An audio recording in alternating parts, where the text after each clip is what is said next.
Esan beharra daukat, urtero sentsazio bera daukadala martxoa iristen denean, eta uste duten ez dela bakarra. Alderdi politiko guztiek, hitzez behintzat bat egiten dugu berdintasunarekin, eta horrek eskatzen dizkigun konpromisoekin, eta eskertzekoa da, benetan. Baina ondoren, askotan badirudi, atetik irten eta gehiengo horietako parte bat, aztu egiten dela, konpromisoak ate horretan geratzen direla. Ez dakit zein den arrazoia, benetan, momentu honetan nekeaz, jakintasuna, beldurra, ziurgabetasuna, ez dakit benetan, baina badakit konpromiso batzuk ate horretatik ez direla ateratzen, eta hemen geratzen direla. Baina, pequeño tirón de orejas,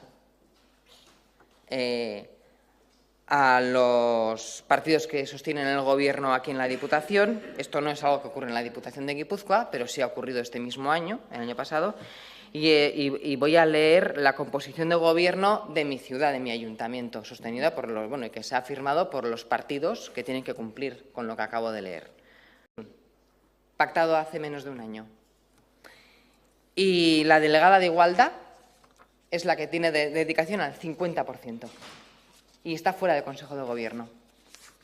¿Cómo se quedan? Yo me quedo planchada.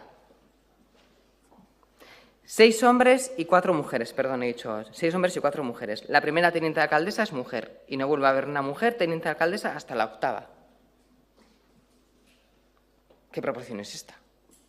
Y la delegada de Igualdad, insisto, entre esas 4 mujeres, porque en realidad en el Consejo de Gobierno solamente hay 3 mujeres, fuera del Gobierno, con delegación especial y al 50%. Konpromisoak bete behar dira esparru guztietan, eta alderdiei helarazten die.